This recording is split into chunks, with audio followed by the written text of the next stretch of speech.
What's up, Buff fans? I'm here with Troy, and we're here to kind of break down some of the coaching moves that have happened. The Buffs have finally identified their defensive coordinator in the former Bengals secondary coach, Robert Livingston. The news broke on Wednesday from Ian Rappaport, and it's the done deal now. Robert Livingston is now the defensive coordinator for the Buffs, and he brings a lot of NFL experience. That's what kind of Coach Prime was talking about. They're looking for an NFL guy. And I thought it was interesting. I think maybe they were looking into Mike Zimmer, but Mike Zimmer just became the new defensive coordinator of the Cowboys. So that's why maybe they're looking at Robert Livingston. But regardless, despite of maybe questions that I have, Robert Livingston is now the defensive coordinator. And 9 years with the Bengals, 8 years as the secondary coach. He led a lot of productive passing defenses last year. The Bengals defense ranked third in the league with a 65.6 completion percentage behind the Bears, interestingly enough, and of course the 49ers at the top. And Had to he's throw that in there. yeah, I know, you know me. It's Super Bowl weekend. But he's led some productive secondaries with the Bengals and worked with some pretty notable people. But what are you seeing in Livingston and what he brings to the Buffs? Yeah, it's not the big splash that I think a lot of people were expecting. It doesn't have the name recognition that I think a lot of people were hoping for, especially earlier in the process. But I'm a fan of the hire. He's been with Cincinnati for a while. He started there as a scout, which is I think going to translate well to the college game. So much of college football is talent acquisition now, recruiting. So he'll be helpful in that department, having I think 3 years of experience as a scout, and then he was the Bengals secondary coach since 2016. He worked under Lou Anarumo, who is one of, if not the best defensive coordinator in the NFL for the past 5 seasons since Anarumo got to Cincinnati. Livingston was already there. He was retained on Anarumo's staff, so it's an awesome mentor for Livingston to have, kind of come up and learned under. Um, Mhm. Anarumo is widely regarded as a really good teacher, along with his kind of schematic expertise, which I'll get into in a little bit. But so on the surface, I'm a fan. Obviously, we don't know if Livingston's going to run the exact same thing that they did in Cincinnati, how that's going to translate. He's never called a full defense before. So there will be a learning curve there for sure, but on the surface, I'm a fan of the hire. Yeah, I watched shout out DMVR Buffs. They interviewed Ian Rappaport on Wednesday, and Ian kind of broke down how he's really bright. He did learn under Lou, and as well as Mike Zimmer and Marvin Lewis. He's kind of absorbed a lot of defensive perspectives, and that kind of translated into his career working with the Bengals. In 2022, he helped the Bengals rank third in the NFL in passing touchdowns and eighth in interceptions. And then he also worked with Jesse Bates III, who's now in the Falcons, and Von Bell, and they helped the Bengals hold a league low 58.9 completion percentage. I mean, these were some really versatile secondaries that he was working with and he was leading. Of course, there's um, the defensive coordinator orchestrating that, but he has an eye for, the entirety of the defense. And, funny enough, I found this to be interesting. He played at William and Mary as a secondary from 2007 to 2009. And a lot of head coaches, current for NFL head coaches, such as Mike Tomlin, Brian Dable, Sean McDermott, and Dan Quinn, they all played at William and Mary. So, and now they're all NFL head Great. coaches. So it's kind of a factory for, higher positions.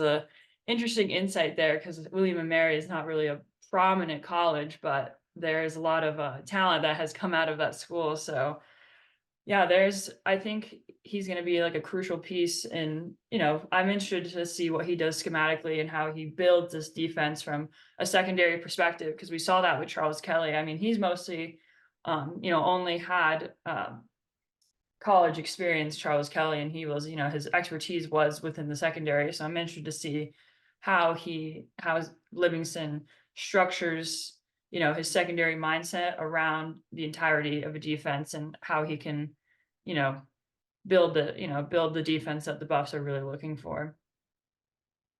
Yeah, it's obviously going to be hard to tell exactly what the plan is until we get to chat with him a little bit because, like I said, he's a first-time coordinator. But the Bengals did a lot of cool things. They were one of the more creative defenses in the league week to week. You mentioned the numbers from last season. They were really riddled by injuries for a lot of the year. They had so many guys in and out of the lineup. They were integrating Dax Hill, who was kind of new.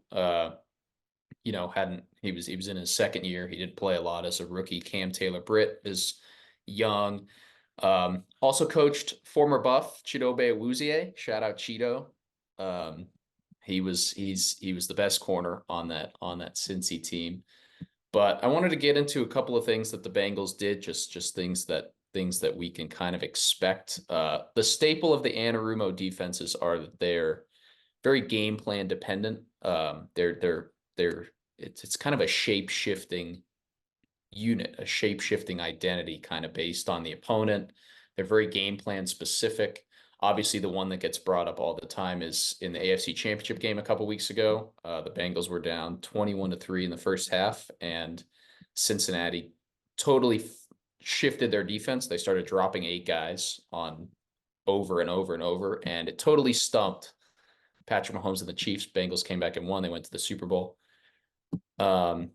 They were a very good blitzing team, those Cincinnati defenses. They didn't have like pass. Trey Hendrickson was a pass rush, an elite pass rusher, but other than that, they didn't really have specialists at getting after the quarterback, but they still generated a ton of pressure through blitzes, simulated pressures, things like that.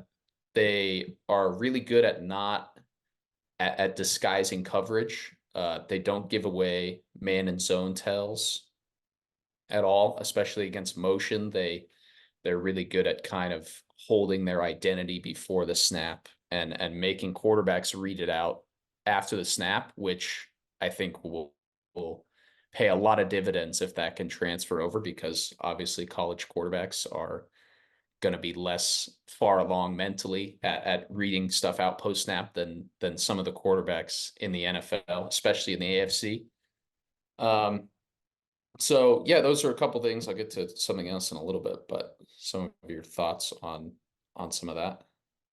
Yeah, I mean, that's a good way to break it down. I think looking at the Bengals defense there, I think the AFC is always a conference where you look at the offense, but I think the Bengals consistently throughout the years that Livingston was coaching always made a playoff from, I think, scrappy defensive play.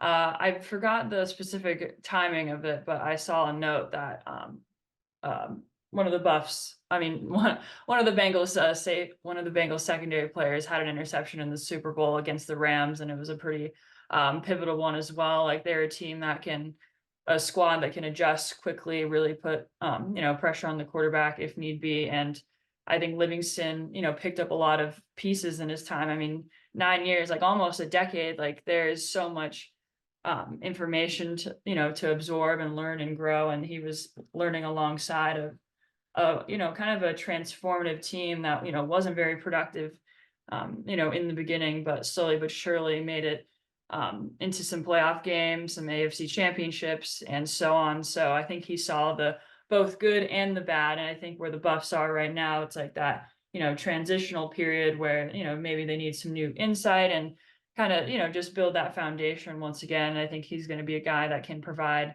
that fresh perspective. He's very smart from what we hear. He's very bright, and I think the Buffs hired him for a reason, and I think those reasons are that he brings that fresh perspective and understanding of what a defense needs, both from the front and the end, to you know do ultimately what the Buffs need is just have a more productive defense. I mean, they allowed so many yards last season, and it was the crux of many losses is their kind of deficiencies within the defense, whether it be personnel, whether it be game planning or whatever.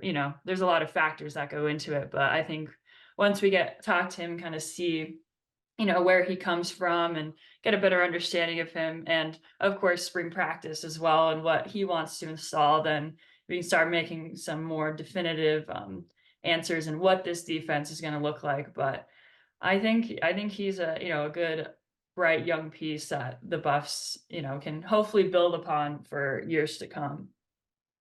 Yeah, spring practice, the identity kind of development of this unit after such a porous year last year will certainly be something to watch. One position that I really have my eye on is who's going to be that slot corner. Cam Silman Craig got a lot of reps there last year. I know Preston Hodge came in from Liberty. He could get some looks at that spot, but I say that because the Bengals under Livingston lived a lot in nickel with five DBs on the field. And they had one of the best nickels in the league, Mike Hilton, who really could do it all. He's a really little guy, but he did everything. He blitzed, he could play man, he could play zone. They put him in the run fit over and over, and he really held up. So that's going to be a really important position, I think, in this defense, especially with CU's current linebacker situation. It's maybe the shallowest position on the Buffs roster right now. Obviously, we know the spring transfer window is still to come, so I'm sure that reinforcements will be coming there. But being able to play in nickel allows you to only have two linebackers on the field instead of three. So if that's one of the Buffs' weaker spots, you can put extra DBs on the field. And this isn't new; they did this a lot last year as well with their linebacker situation and the injuries and the off the field stuff at linebacker. Obviously, we saw Cam Silman Craig make a ton of plays at nickel last year. And then one more thing, because the Buff fans will love this, because this was the number one complaint about the CU defense. But the Cincinnati Bengals defenses were excellent against defending against mesh, against short crossing routes. Nice. Everything that everyone says, oh, they can't guard the slant, they can't guard the little drag routes underneath, and they got gashed by them over and over. Cincinnati was awesome at defending this. They were very good. They did this for a few reasons. They were very good communicating throughout the defense at every level. They were really good at communicating routes and passing them off and playing the leverage of routes. So what I mean by that is if you have two guys if you have a trip set, the three guys, right, and the two on the inside in the trips, you have two guys playing them, but so they're playing man, but they're not really playing true man. They're just weighted, like if they cross, then the defender on the inside is just going to stay there and take the guy that's coming to him, and Mhm. vice versa. So they're really good at communicating stuff like that, playing the leverage passing routes off. That helps them a lot against those mesh routes. They could do it. They were really good at kind of the same thing I just described, even when the receivers are on the opposite sides of the field. If you're running that mesh and they're crossing, the corners will just take it 2 or 3 yards inside and then just let them cross, and they'll kind of sit and wait for the one coming across. That's as good as I can do without a telestrator. Oh, I remember But we were sitting in the press box. God, I think it was, oh man, was it the Stanford game? They were running mesh, and Michael Harrison ran into who do you run into? Yeah, I ran into when CU, yeah, because Sean Lewis loved to call mash, and Mikey Harrison, and it was on the last play of the game where Shadur threw the interception and he was Yeah, yeah, spraying it yeah. And around. then he was And looking for Travis. the play blew up because Mikey Harrison and Travis Hunter ran into each other. Yeah, more on the offensive side of the ball, but I remember that moment, it was But yes, so help is on the way, as Shannon Sharp said some 30 years ago. Help is on the way for the short crossers against the CUD. Ooh. Oh goodness. Well, that's good to hear, Troy. Thank you for providing your insight and defensive mind when breaking down the specifics on potentially what this defense is going to look like. So, yeah, well, hopefully, maybe sometime in February, us media members can be able to talk to all the new faces of the coaching staff. But it's finalized, everyone is in their positions, and everything is set for another intriguing football season in the Big 12. So we'll catch you guys later. Troy, any final thoughts? I don't. Oh, I got nothing. Yeah, all good. Nothing I mean, else. me and Troy did this earlier than usual, so we're feeling a little morning Friday morning fresh. So It's I'll stop bad. mumbling and let you guys go on with your day, but thanks for tuning in, and we'll see you guys next time. Peace.